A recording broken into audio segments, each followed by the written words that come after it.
So that's cool. That's cool. We're gonna focus on the lower leg. There's still some meshes that are not done yet. So we're just gonna repeat our little process here.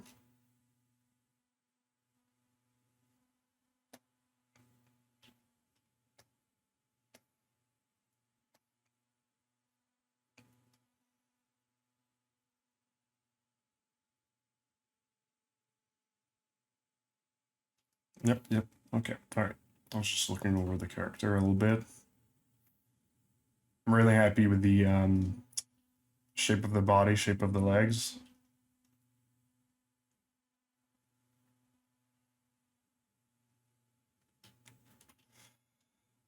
Awesome. Cool.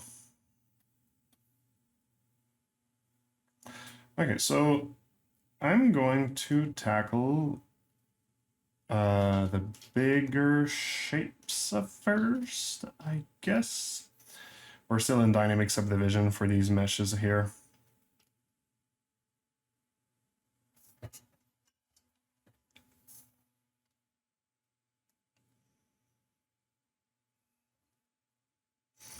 But smart. Hey, Marco. Hello to you. Hello to you.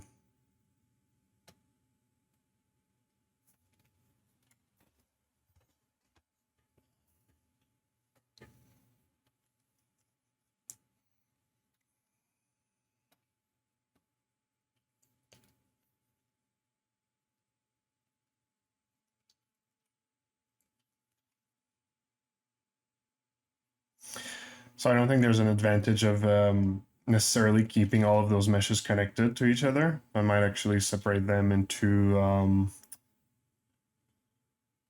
few groups. But one thing I can do though is get rid of their back face, and that I can do in one shot. Well,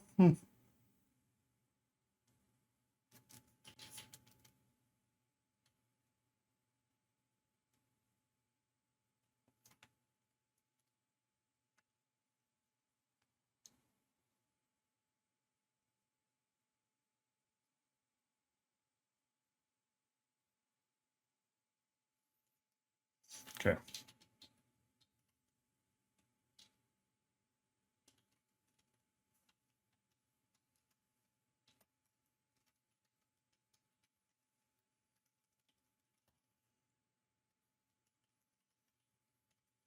I think like that is going to be the optimal way of going at it.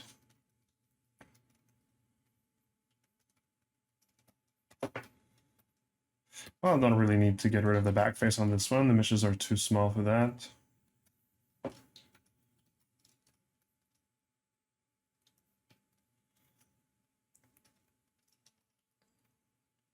So what I'm going to want to do for this part here, not too much complex things. I'm just going to want to kind of like be able to fill the gap here with a more interesting thing. There's also this mesh that's a bit in the way still. It's like my filler mesh, right? I'm going to look for something that has the same kind of like capsule shape, I guess.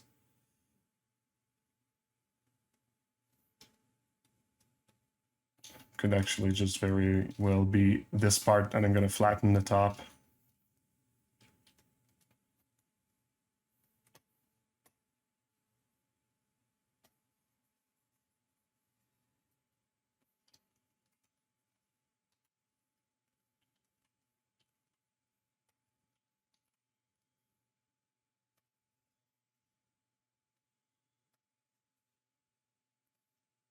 Since the knee is straight already, aligning those two is very easy, just using the gizmo. We're not going to keep this mesh though. We're really just going to keep the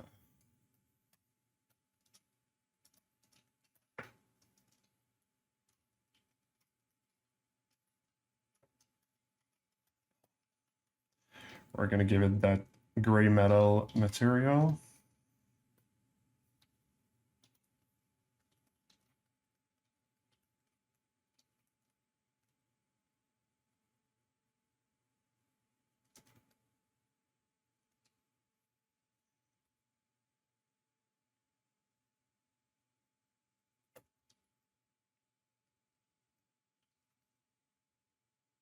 Let's align it differently though.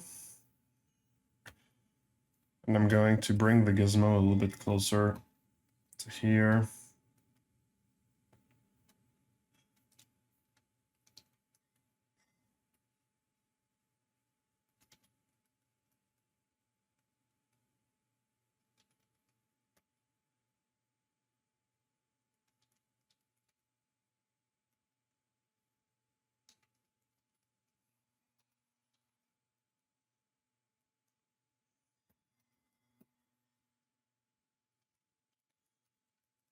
And we're going to check if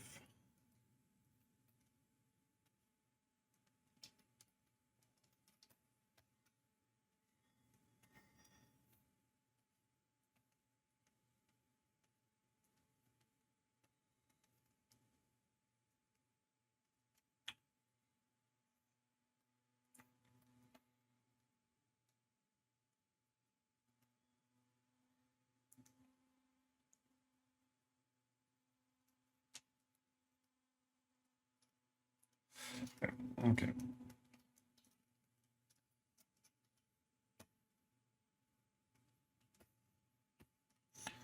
So since I skewed the surface, I'm going to re-edge polish it.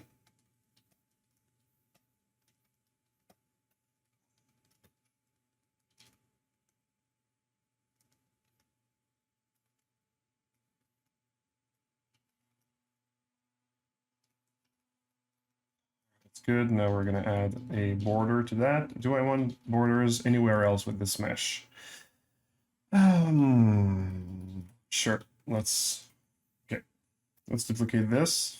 We're going to need to get back to our lowest level of subdivision. I'm going to grab the edges that I want to create a thickness for, which are going to be these three here. So we're going to delete everything, redo another elevation. This time we're gonna stick like halfway like this, maybe a little bit more. Right away, I'm going to give it the proper color code for those like metal trims.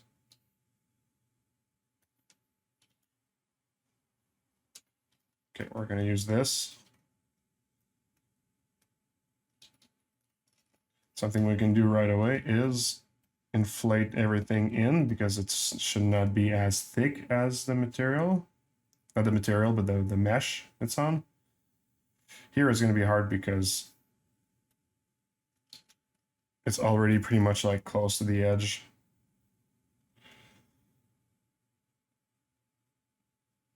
Okay.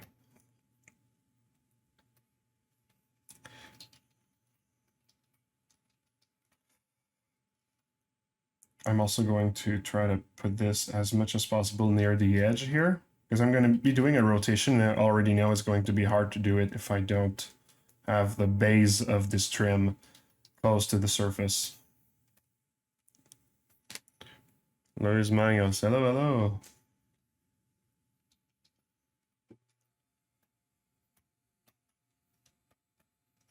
Okay, so now I'm just going to mask the bottom here so that like I can move the top without moving the bottom.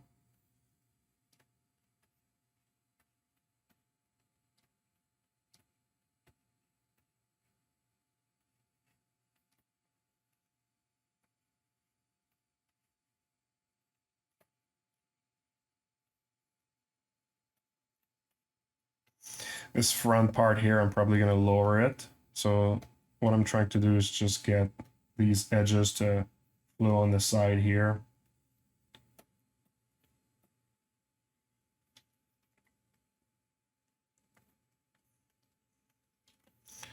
Now I'm going to hide everything here.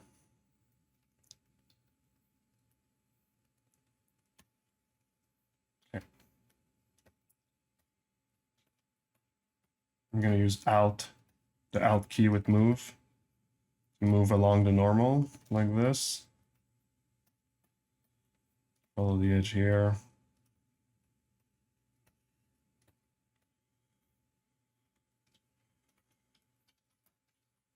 As simple as that. So now auto group and add creases. Put in dynamic subdivision. I think we're even going to apply this right away.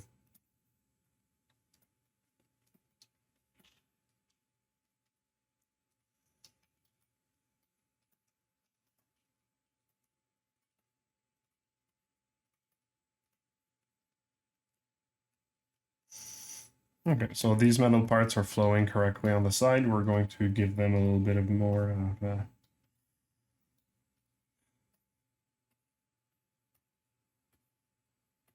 like a design to them.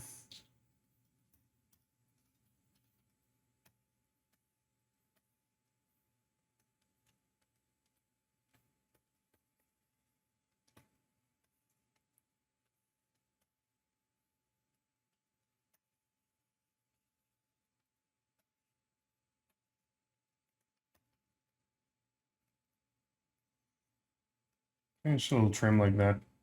It's already better. For the front, I'm gonna go with like a simple flip curve.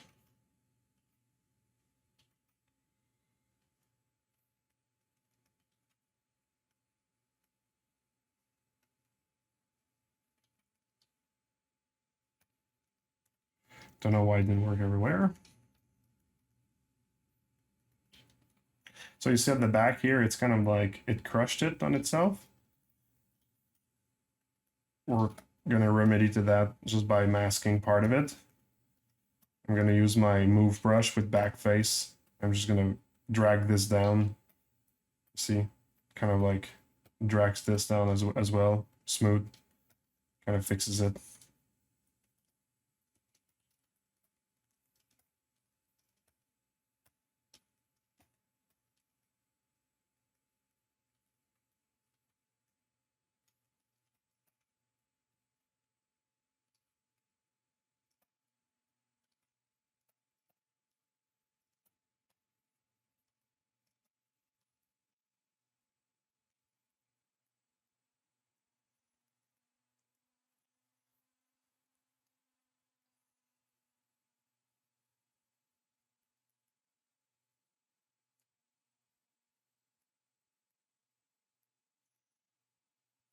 Okay.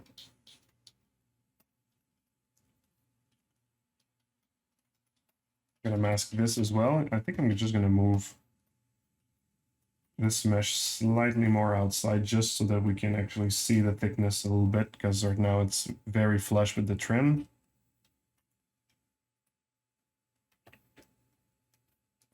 And unfortunately, it means that we also need to move this mesh here because it was a little bit getting clipped in.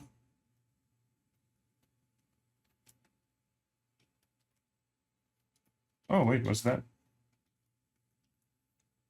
That's a... Oh, that's an accident here. It was not supposed to be like that.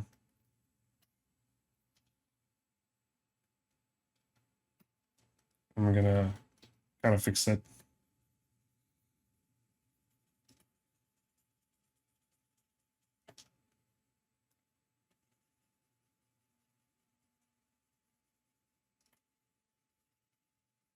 Uh,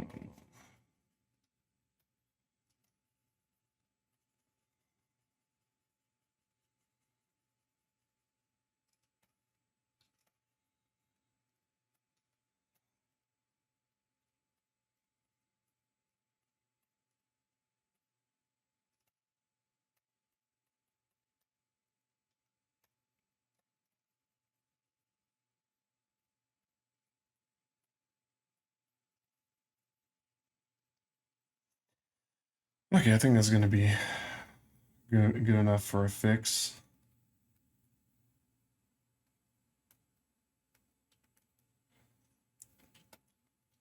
Okay, let's load the meshes. Not the meshes, the alphas. We're gonna just do a little bit of like detailing around there. I'll be done for that piece.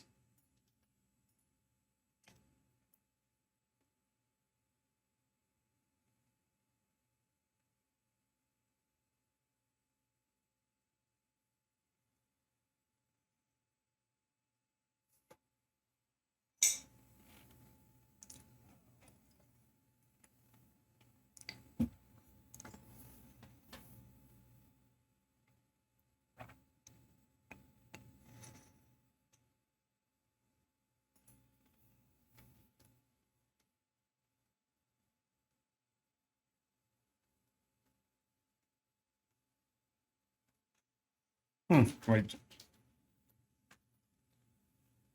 I really did not align this. I'm gonna try to just fix it with the move brush.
Something pretty simple.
I think as simple as that.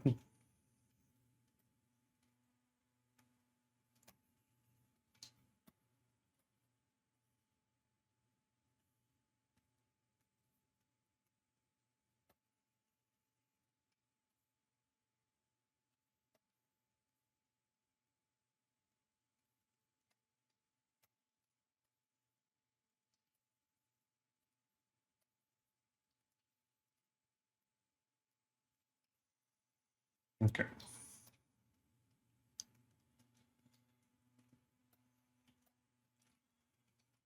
On to this piece now.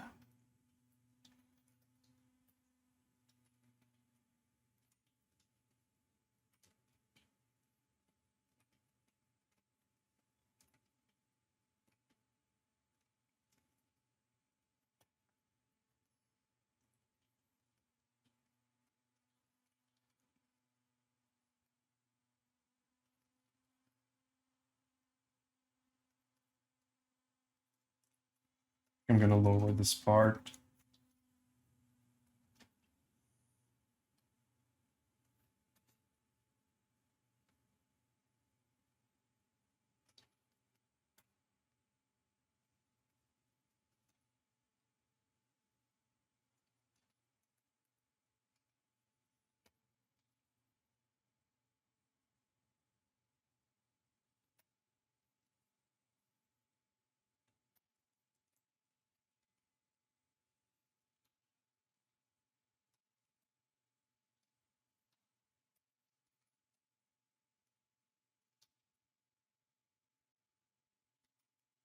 But yeah, we're gonna create those bumps that I've been putting on every one of those plugs so far.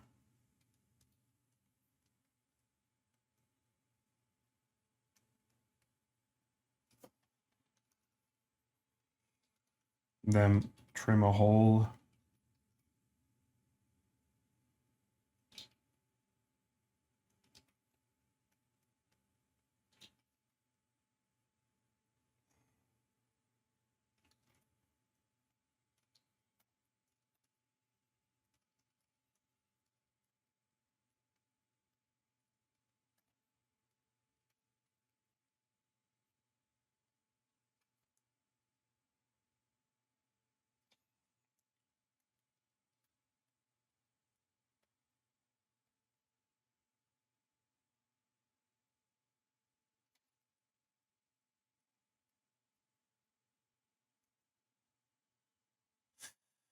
You know what?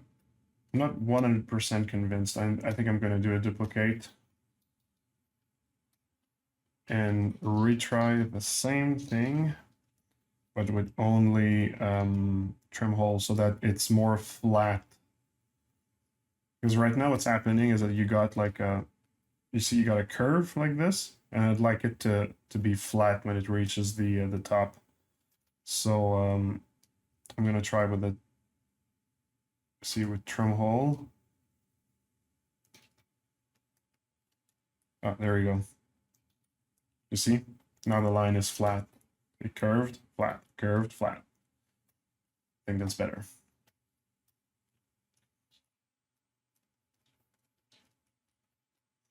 It's just harder to get the bevel when you're using trim hole like that. But I'm happy with the results, so we're all good.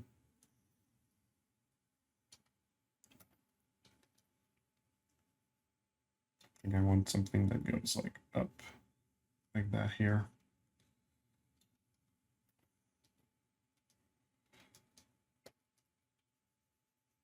Clay brush always the best to kind of like connect two parts or do like a hard cut. And with enough smooth, you get rid of all the imperfections. So that's kind of cool.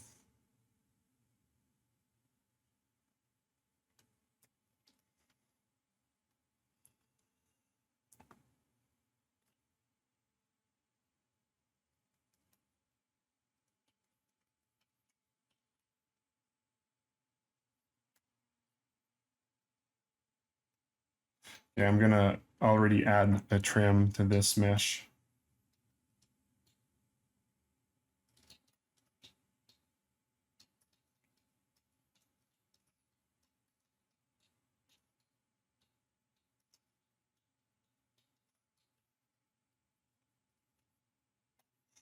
Duplicate, lower, delete.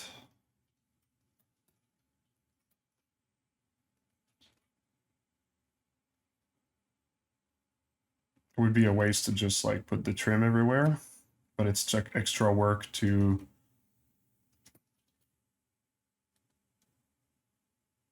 well, I'll put it everywhere. Okay, so delete all of that. I'm already going to fix the thickness by adding a insert line here and deleting top one like that.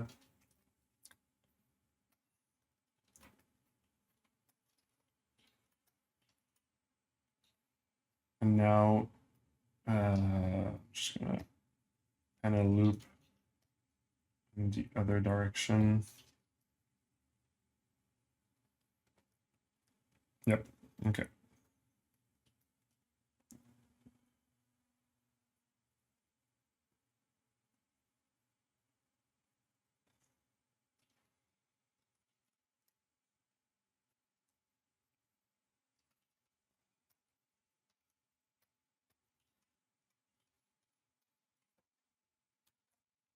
Crease edges, dynamic subdivision.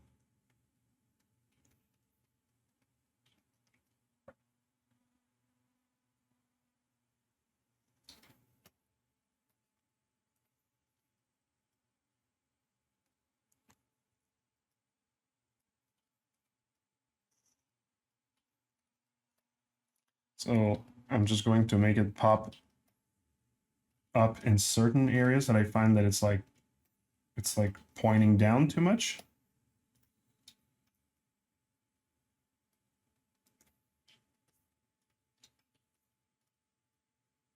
It does like skew it though. It's not the cleanest technique. But we can use a smooth directional after to make it clean again. It's going to F it up on the other side though, because a smooth directional is not good with symmetry. So we're just going to do a mirror and weld to make sure it's clean. Apply. And I'm going to kind of like get rid of this edge in some areas.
go.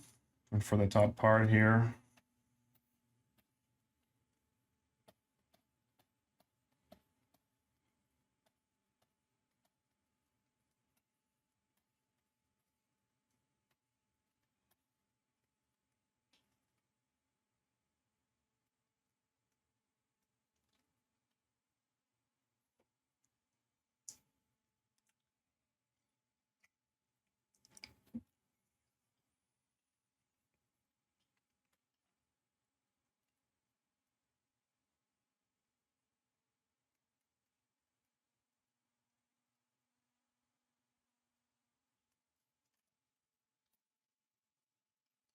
so I think I'm just gonna move down.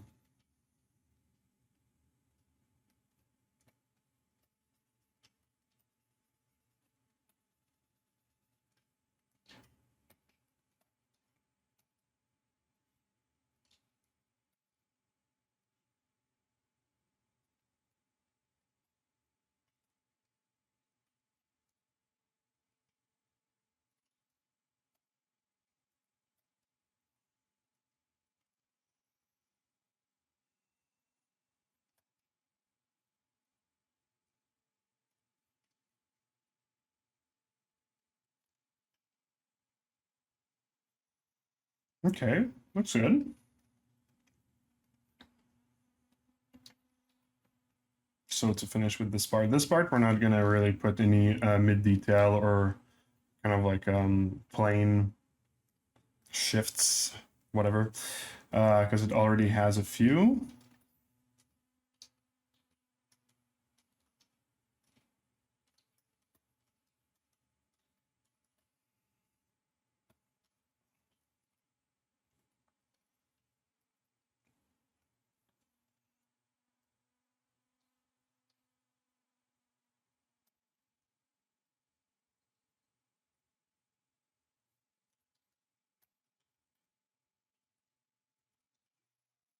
Oh, wrong mesh.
So I'm gonna use so that's orb crack, right? That's with alt. I'm gonna do this, but on the side here of the ledge.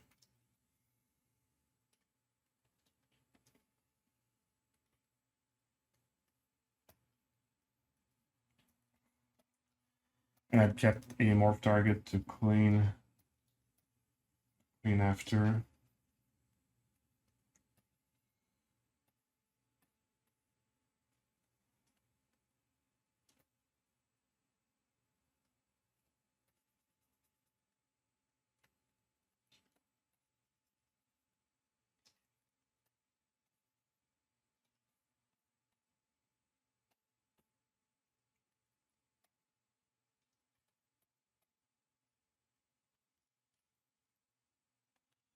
I just don't like it.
So yeah, placing details on the edges near where like a detail starts or ends is a really um, easy and quick way to add like a detail it's going to feel like it fits there. So like for example, like on this line here I find it less interesting than here because here you also have this edge that's finishing. Kind of like just feels like it's a better place, I'd say. I didn't put a lot of these also on this character, but sometimes some things I like to do is adding those kind of like bumps, bumps lines. Just get the right alpha.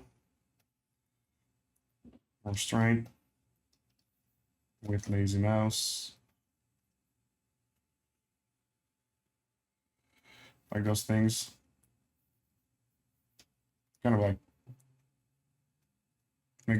makes them fit better, I find.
Gonna try something. So this is Orb Crack. I really like how it does the edges, but I'd like the bottom to be flat instead of a spike. So I'm gonna kind of like tell him to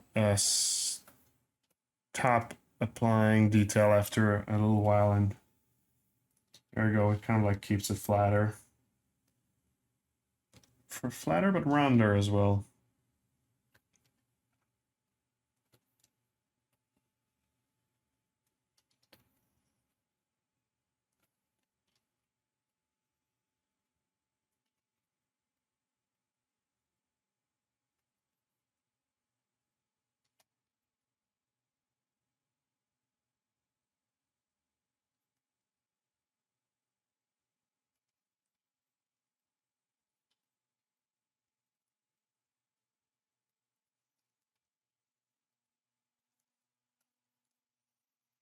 Hey Gruber, hello.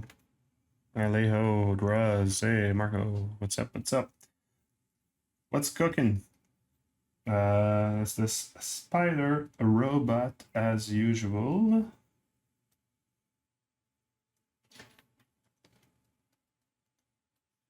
We're gonna get there one day. I'm having a feeling this might have been my longest series so far. Don't know if people are tired of seeing that character. I'm really looking forward to see her done. But I'm at, like I've said on the other stream, I might actually just take a little break from this character, not too long, to just do a little like demonstration of a like a concept approach to these kind of like characters.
I think that can be enough for the moment.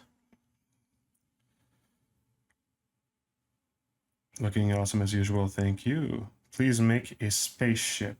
Um, I'm going to say no, because I don't necessarily love spaceships. It's not my cup of tea.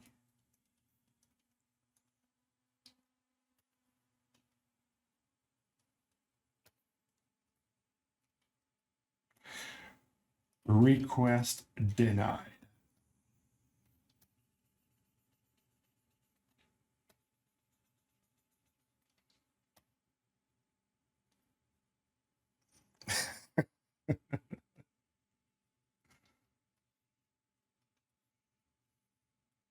I appreciate the suggestion nonetheless.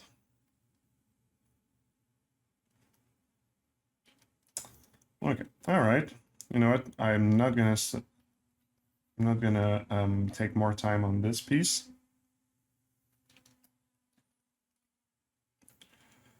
What's my most complex sculpt so far? It's probably any of the ones from the New Apocalypse series. If you go on marcoplouffe.com website here.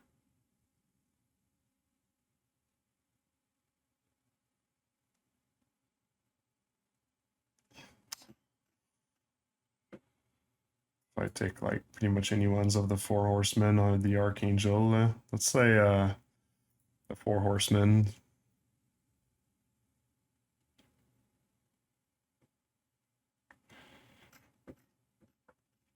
So you got War here.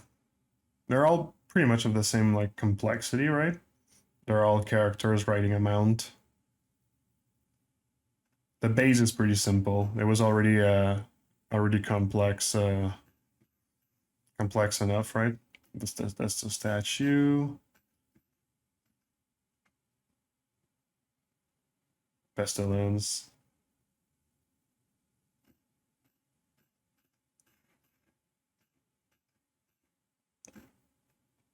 Famine.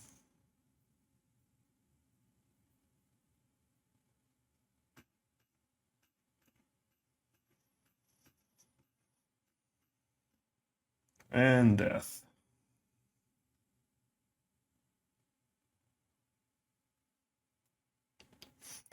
Oh, the for the rendering, it was like a decimation that I made the texture in Substance, and I rendered in Arnold. Arnold is very good at rendering very heavy files. I'm kind of like teetering the limits of my computer. Sometimes it has like a hard time starting the rendering, but when it does, it's fine. Although rendering a turntable takes like hours and hours and hours. Like often I'll just like let it run at night for like a week. But also, I mean, they're super complex, right? You can do a quicker turnaround if, for example, like my the frog character renders and mashup here.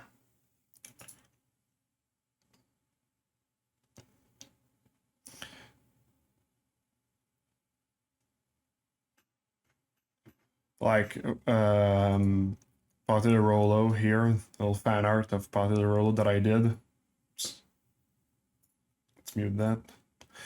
Like this one didn't take like a week to render. It was just like a few nights, maybe one or two, I guess. But it's like you end up normally having to render, like for example, I think this one, like each frames were 4 minutes. So 360 image by 4 minutes. It does a turntable of 12 seconds. This one was also not super long to render. When it's like just one character, not like an overwhelming amount of props, it's kind of like doable. Would you have sculpted these in pose? Well, I sculpted everything that was symmetrical in T-pose, and once things were not getting symmetrical anymore, I posed them and finished the sculpt.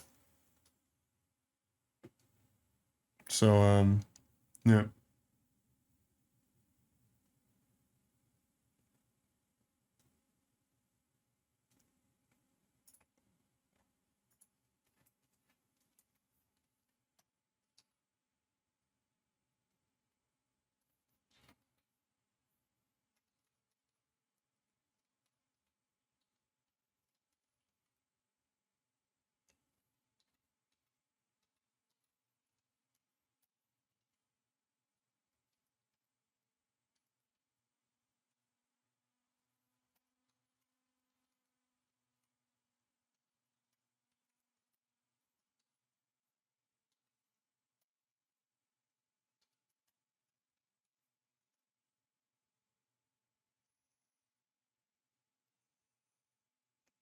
Cool stuff. Well, thank you. Substance Painter seems amazing to render realistic collectibles. I use Blender, but I struggle a bit to make it look really good. Is it hard to use? Substance Painter? I do not consider it a software that is really hard to use. I think you just have to understand how it works with like the principles of like its masks and the combination of masks and effects. But the moment like you understand that, I feel that like you have a lot of freedom with the software. I like highly suggest it. If you look at my stream of the frog, there is a part about substance at the end. Maybe you can learn a few little tricks there.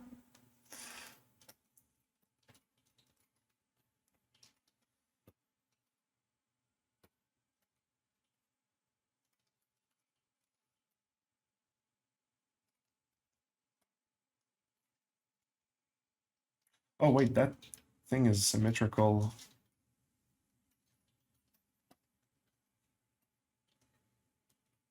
There we go.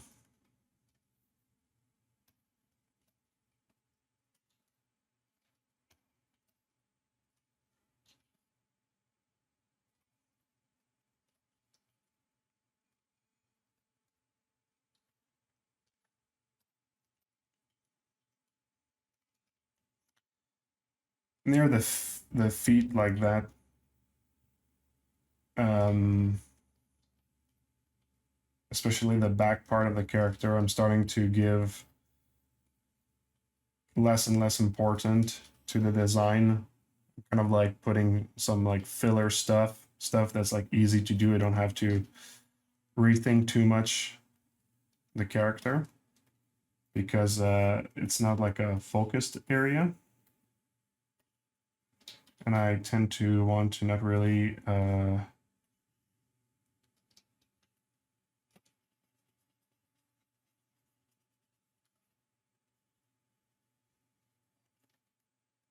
like waste time, let's say, with like a part that's not really going to be uh, seen much.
Okay, that's good. For this one, since I've been using the local symmetry for the symmetry on this part, to have it on the other side, I'm just going to turn off symmetry, delete subdivision level, mirror and weld, reconstruct subdivision, and that's it.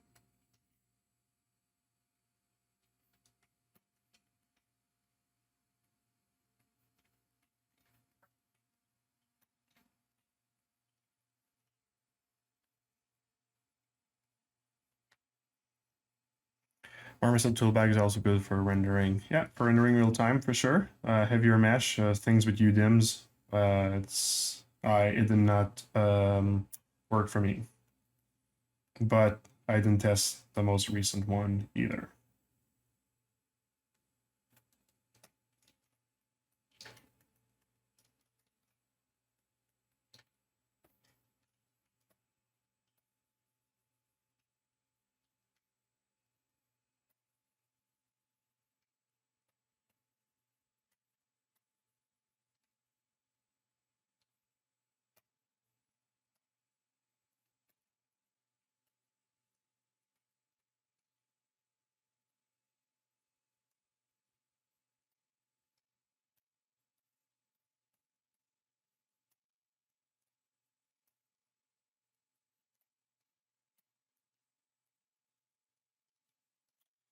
Wrong brush.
A little simple in extrusion with a mask.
So yeah, clay buildup. Always good to cut like an edge. See, like that was clay buildup, and then you can just use H polish to clean it after.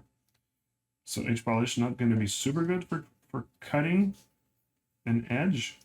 Trim dynamic is a bit too violent, I find, but just a clay brush, super good. So same thing, mirror and weld, reconstruct subdivision.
Okay, yeah,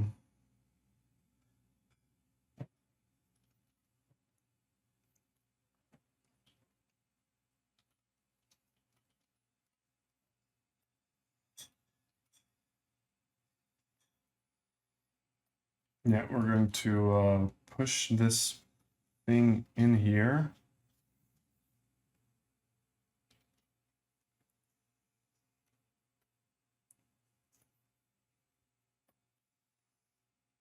And we're going to use inflate. Push that in like that.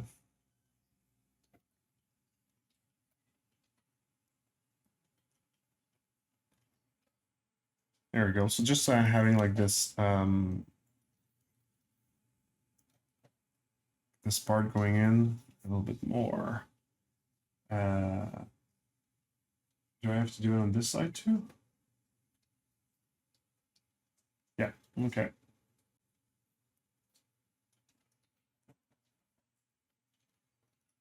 I'm going to need to have the creases though on this as well.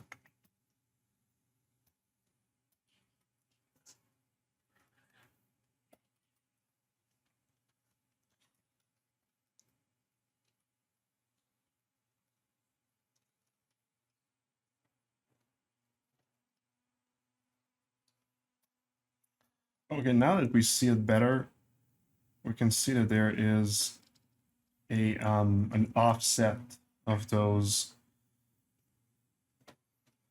of this detail with this one here. Yeah, we can move it individually.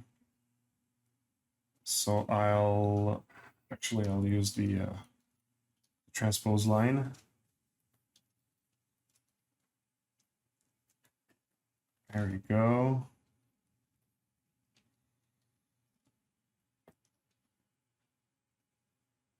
Okay, it's the alignment is better this way. I'm gonna have to do the same for this one here.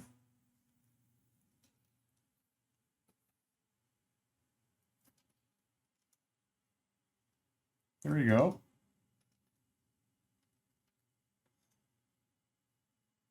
All right.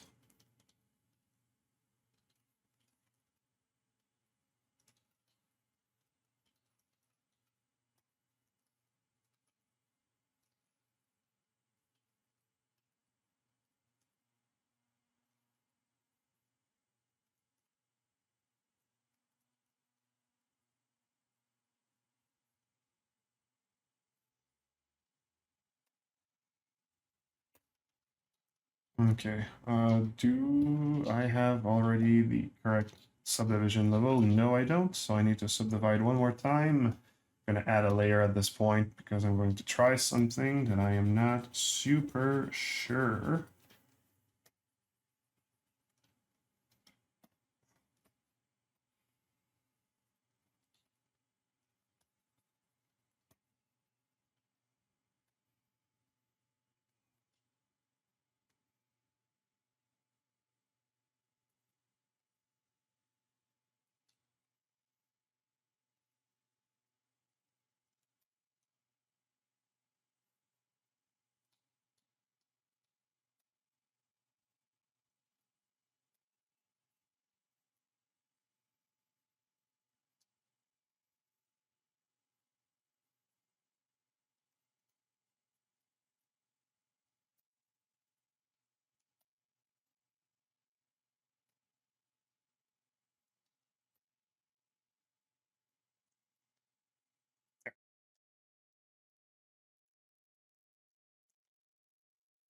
Good, let's do the same for here.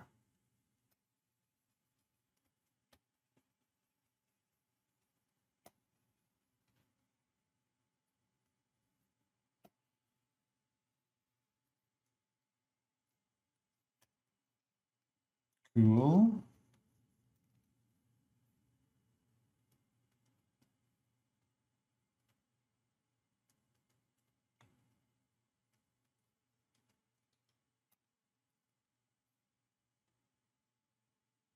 See, like at this point where you're really just repeating the same kind of like visual language, alphas, little tricks to decorate the mesh.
And we're going to add a bit of perpendicular lines to that. I think I'm going to add them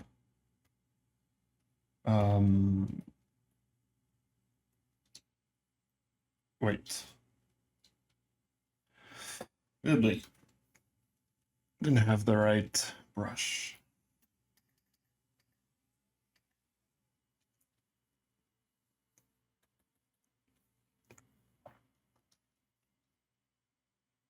Oh, it's still not the right brush.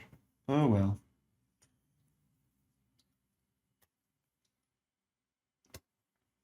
Yeah, so I wanted to say I'm going to add them as like extrusion, not like a carved in detail.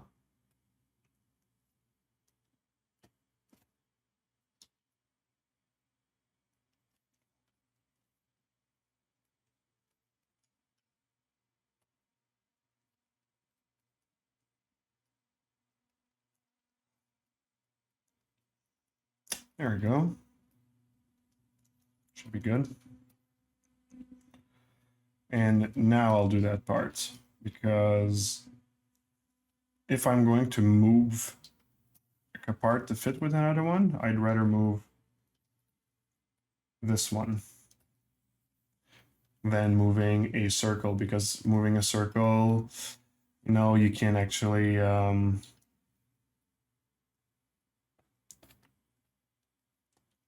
skew it a little bit.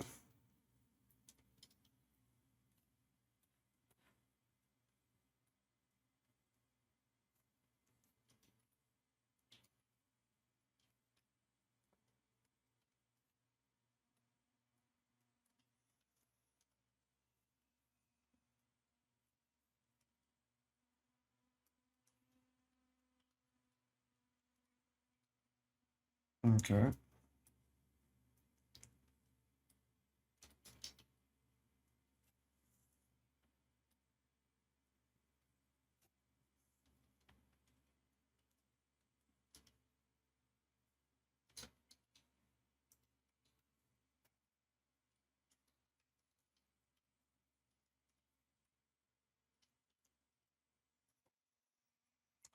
One hour and 15 minutes. There's a chance we might be able to finish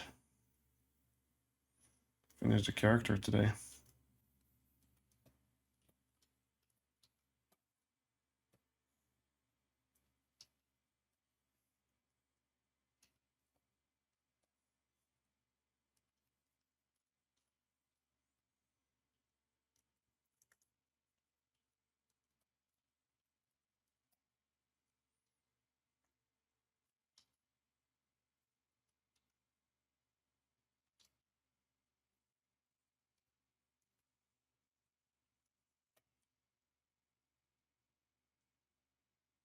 Hmm.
I've lost the orb crack brush alpha because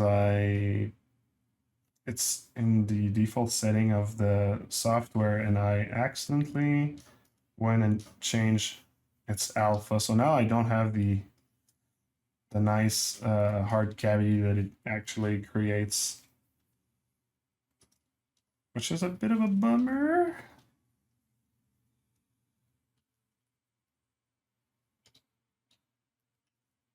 We're gonna try to do without because I am not interested in restarting the software to get the default value back. Well, actually, you know what? What if I do this?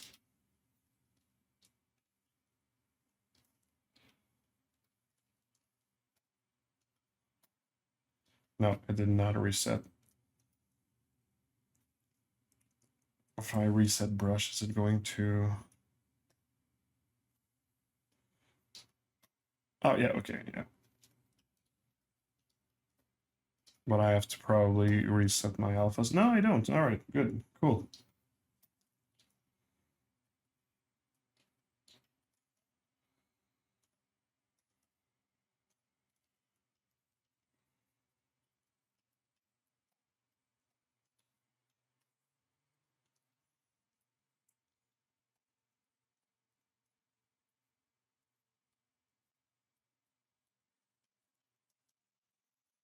Okay, so we're gonna go once again with the border details.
Okay, that already took care of it.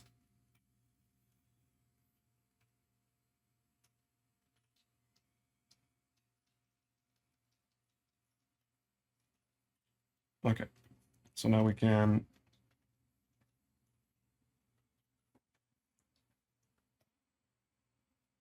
panel loop this part.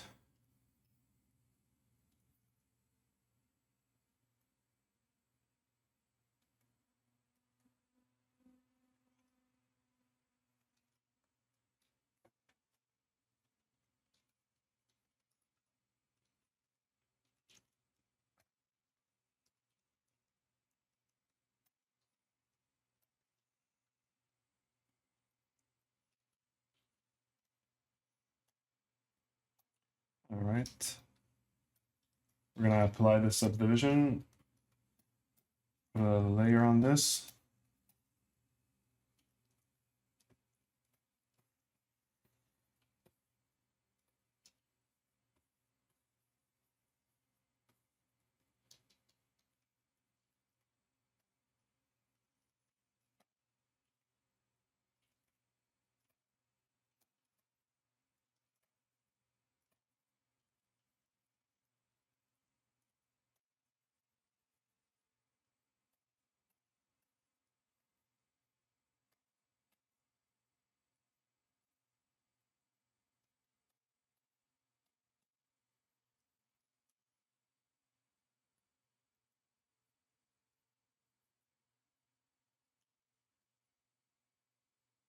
Not sure I'm gonna keep the this part near here because these two gray parts already aligned themselves correctly to each other.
Wait, I actually forgot to put a detail right there.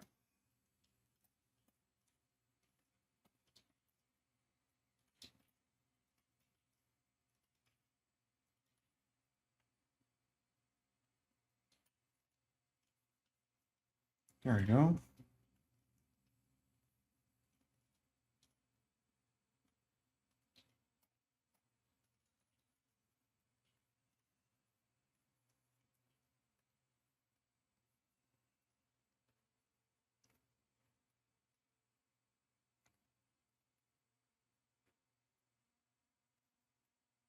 So this piece of metal here is going to be really important along with the one I'm going to place here. It kind of like makes me want to not put too much detail here for the moment.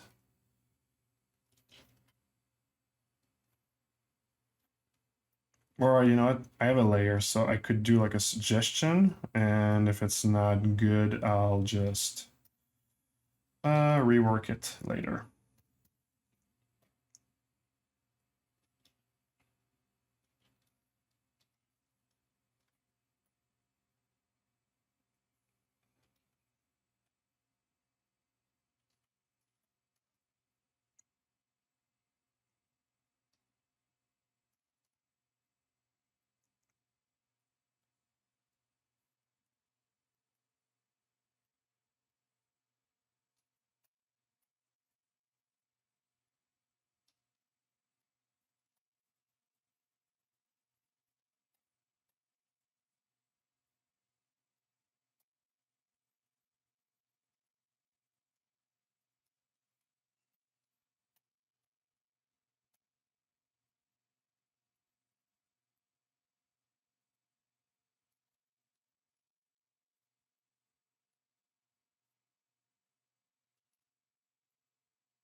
I've tried to do a bevel here actually. I'm realizing that I might not have the resolution anymore. Oh, yeah, no, that's good. It's fine. Let's do that.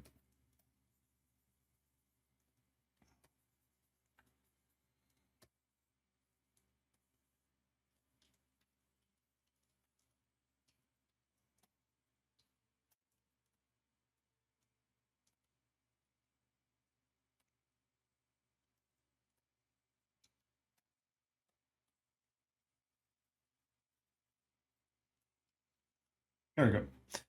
A little bevel thing. Good, good, good. can even add one like right there. I'm just gonna mask where I don't want it to appear. There we go.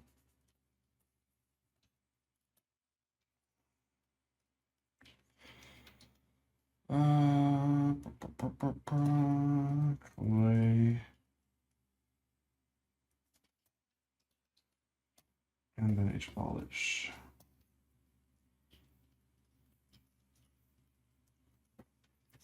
All right. Okay, all right. What do I do with this one now?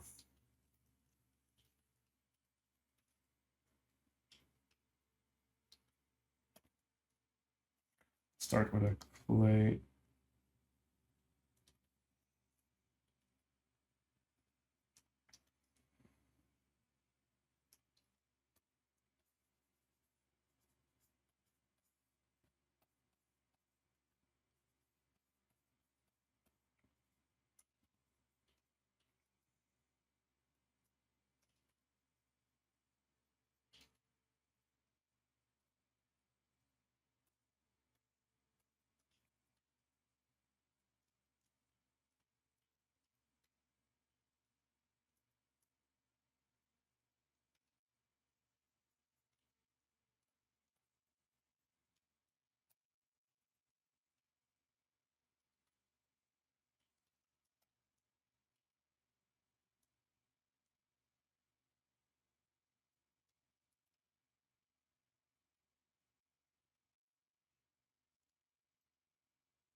Right.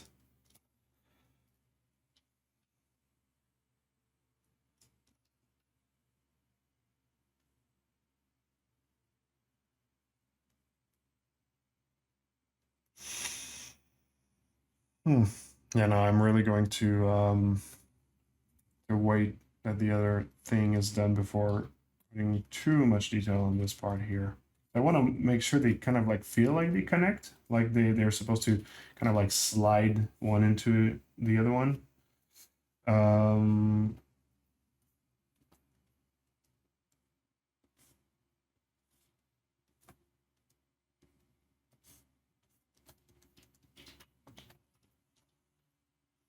yeah, let's keep it to that for the moment.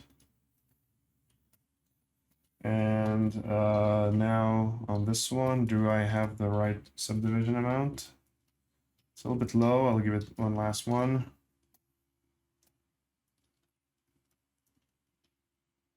Is that too much?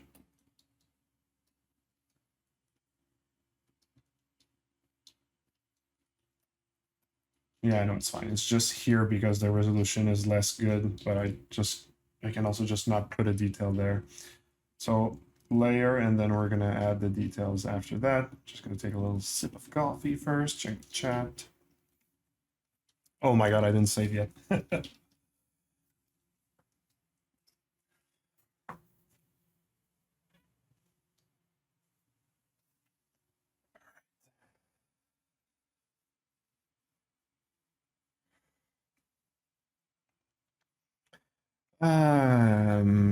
Morning, lads. Morning, morning, morning.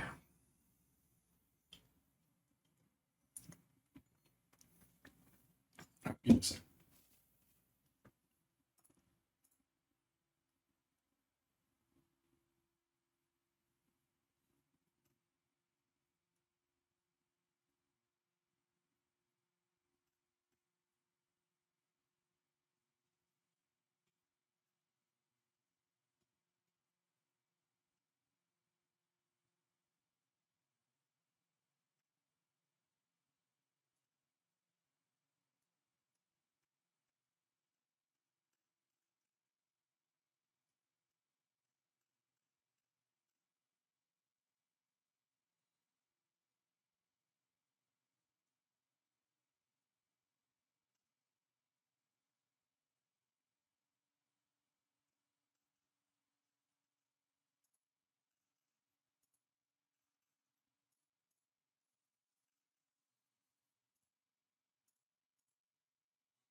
Okay. So did AI change the number of orders? Sorry, what do you mean by orders? Yeah, what was cool as if. Cool, thank you, thank you. Hey there, hello Eric. Can I ask a question, maybe dumb question? Yeah, go ahead, ask a question. What will this model be used for? This is really fascinating. Thank you. This is just for fun. Maybe I'm gonna do a resin kit with it. We'll see. Hey Marco, do you sometimes turn off pen pressure in some hard surface case? No, because if I just press hard enough, it just does maximum pressure. So no, I don't feel like I need to change the pressure or anything.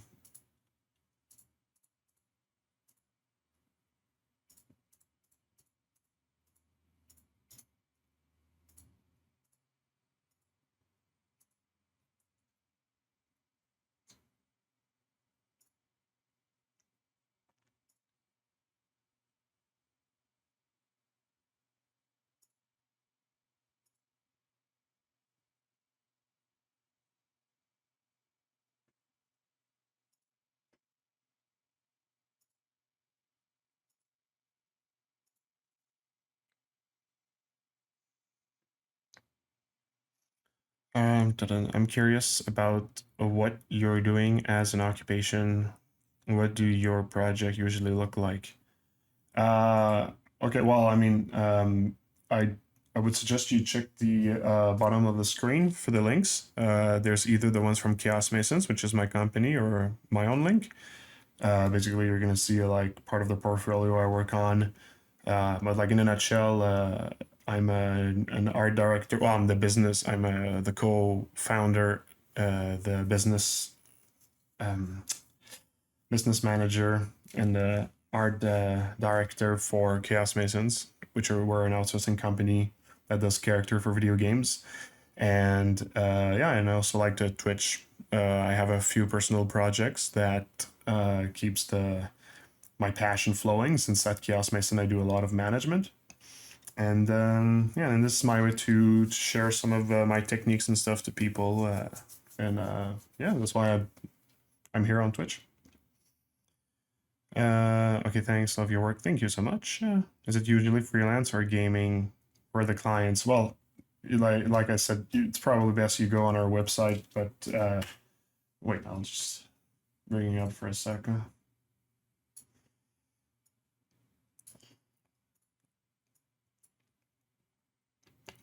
So we're Chaos Mason, outsourcing company for a bunch of video games. We have a few projects going on right now. Currently, we're working for Diablo, doing all of those characters here. We've did pretty much all the characters for Dead Space for the new one. Did a bunch of stuff for Gotham Knight as well. That was pretty cool to work on these. And yeah, like a bunch of others. We've been running for 11 years now, so yeah, we also do 2D concept. We do also animation rigging, although we don't have anything to show at the moment. So yeah.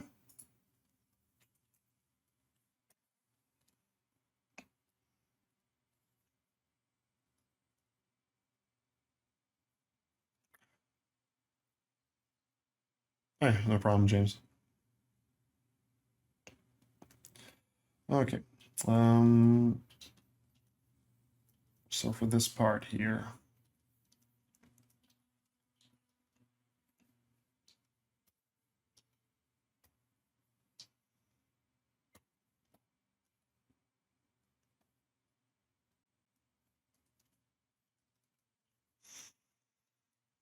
just gonna reduce the intensity. There we go. The detail is good. It's just the intensity that was a bit off.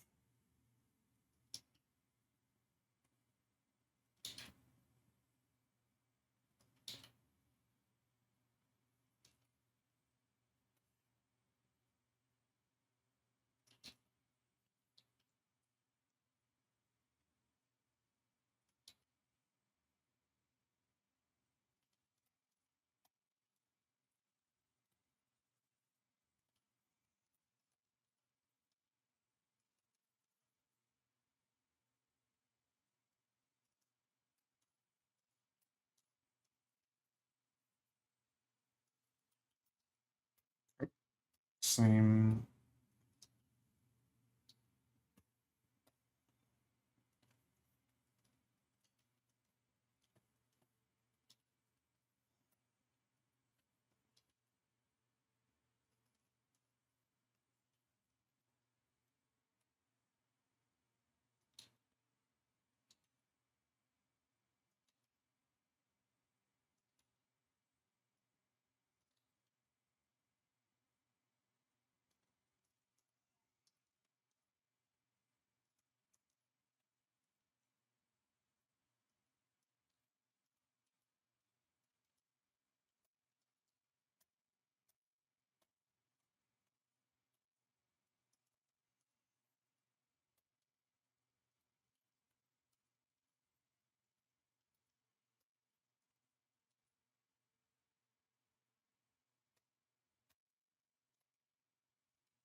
It's getting there. Sorry, I'll reread the question soon. I just want to go a little bit forward with my schedule.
do an inflate of this.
Promise I'm gonna read the chat very soon.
I think that's going to be the finishing touch here.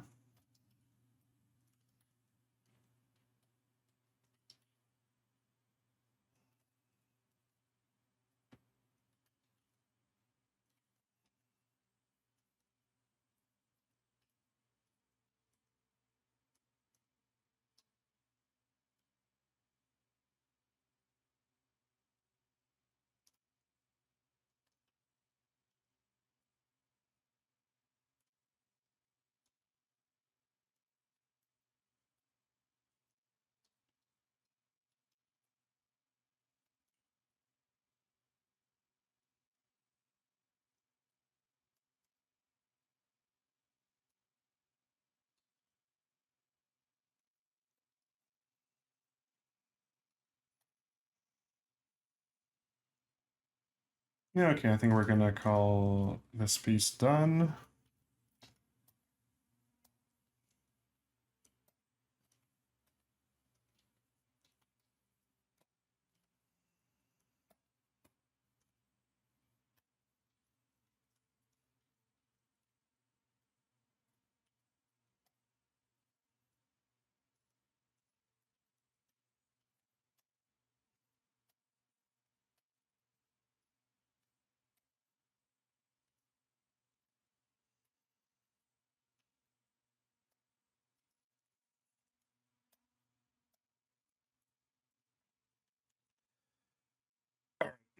So the just gonna check the chat.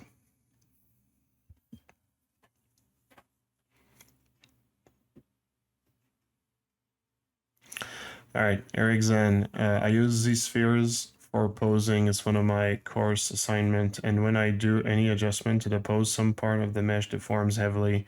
It happens when I do anything with spheres connected to roots. Sorry for typing this thing. No worries. To be honest, I haven't used these enough, so I won't be able to help you. I'm sorry.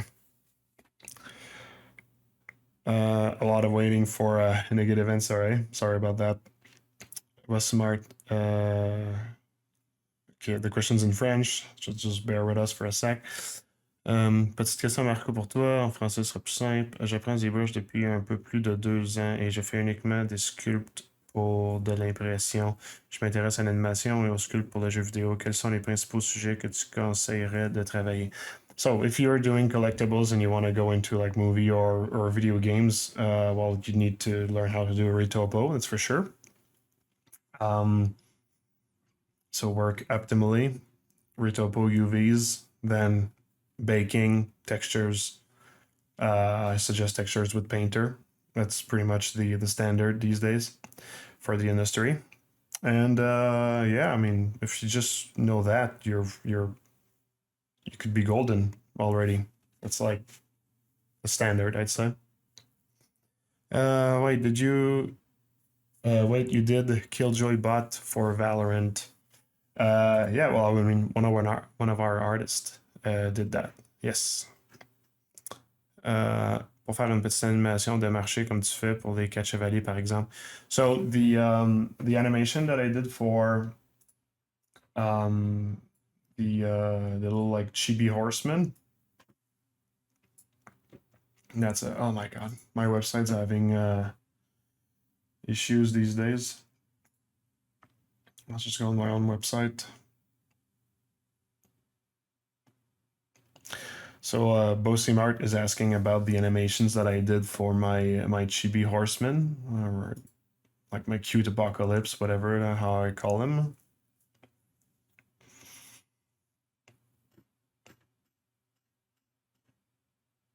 I'll show this one.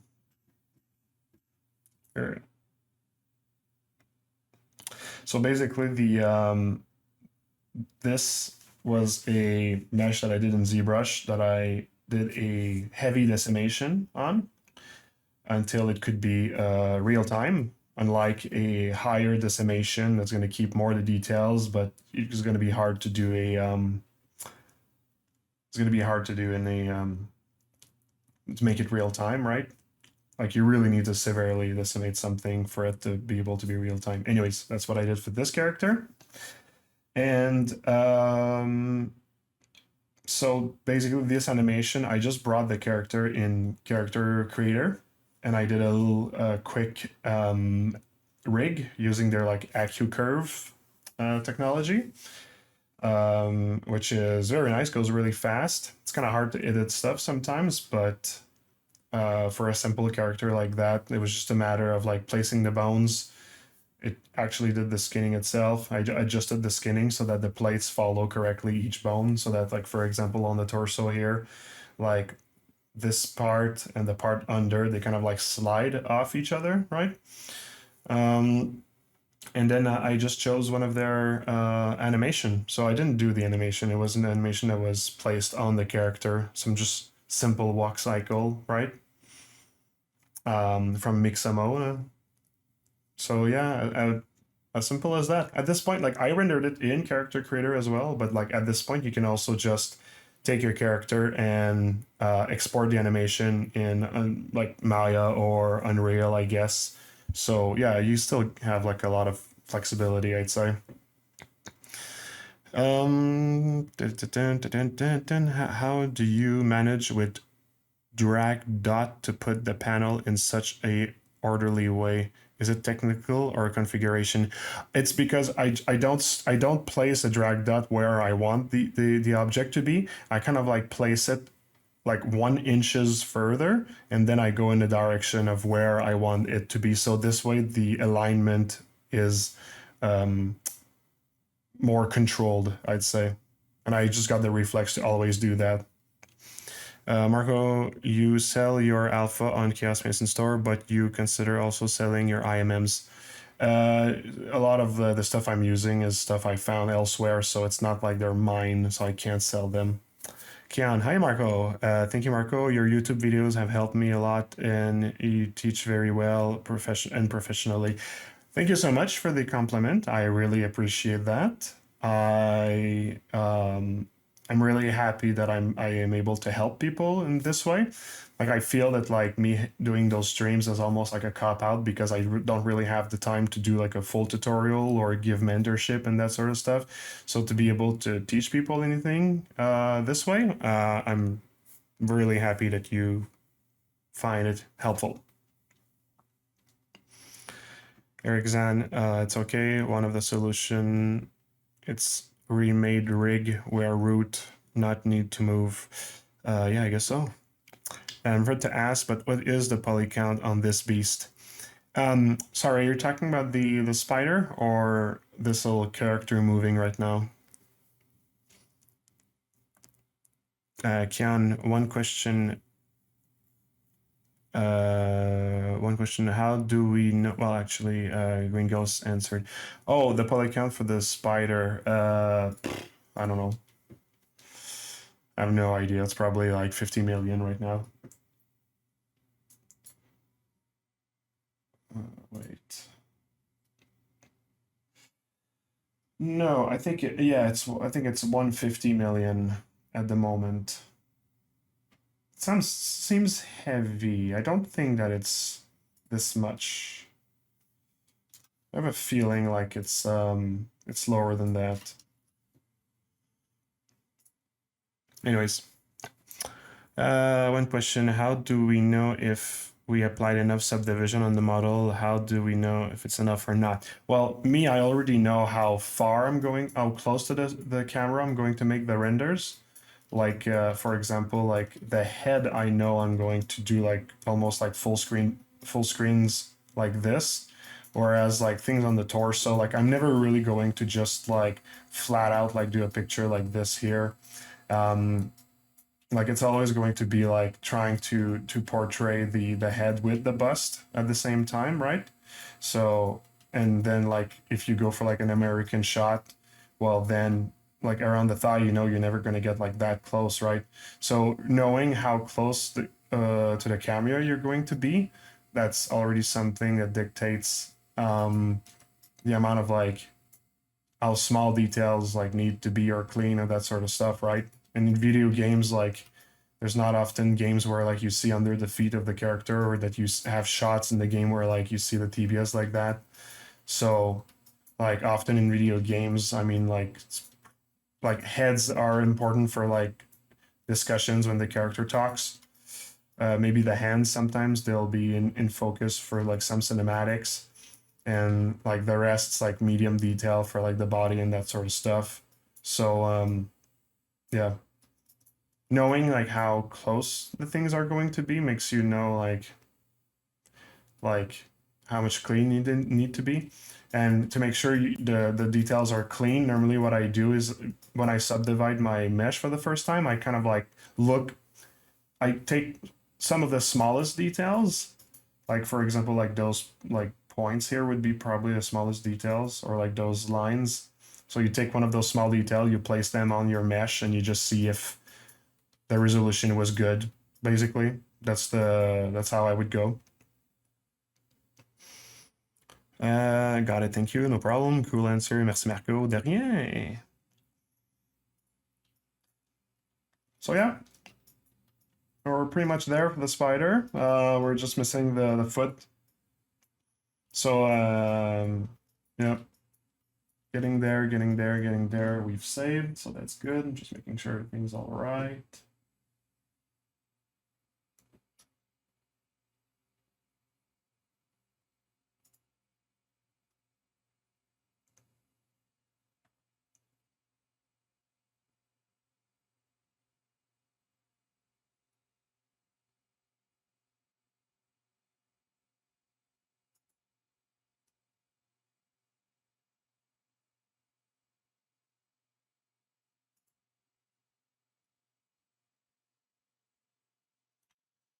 Yeah, give me a second here.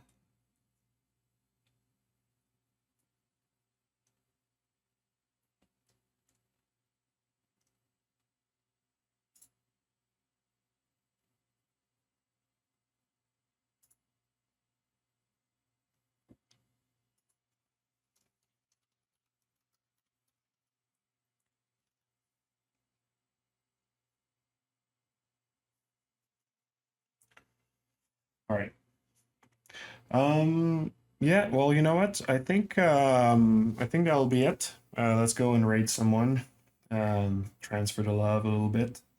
And yeah, so next week I'm going to tackle the foot. I don't know if I'm going to kind of like redesign it a little bit. Like I know the foot is such a not interesting piece on this character. I really don't like the design of it. And at the same time, it's just the freaking foot. So there's part of me that's like, who gives a shit? And the other one's like, well, I mean, you've worked so far on this character, giving your all, so why not give your all to defeat? We'll see. We'll see how I feel next week. But yeah, and once I'm done with the foot, I'm done with the entire leg. And like I said on my previous stream, um, I'm thinking that after that, I'm going to take just like a small break from this character and just tackle the design of the next one. I'm going to do another insectoid, but it's just like making a design, right? I'm not going to go further than the design. Then I'm going to go back on the spider, finish her off, and yeah, and maybe tackle the new insectoid right after, but that would be a lot of like hard surface. Maybe I'm going to do something organic. Anyways, all that to say that I'm going to show for basically like the first time like a character from like scratch. I know a lot of people has been asking it. I didn't want to do it live because I prefer to be just in my own head when I do design and stuff, but I'm gonna give it a shot. We're gonna see if it works well or not. If it doesn't work well, at least I'm gonna have tried, but I'm sure it's gonna give you a few hints. Like what is probably gonna happen is like I'm going to work on it, and then it's gonna either work or not. And if it doesn't work, I'm probably just gonna spend a little bit of time outside to work on it on my own. But at least I will have shown part of the design process. Anyways, I mean, we'll see. Yeah. So there we go. Let's go and raid someone. So next week, around next time, that's my routine, right? So and I should be good. I know Christmas time's coming. I'm not seeing any reason why would not be able to continue during the holidays, but we'll see. Anyways, so I hope you're gonna have a good week. and take care of yourselves.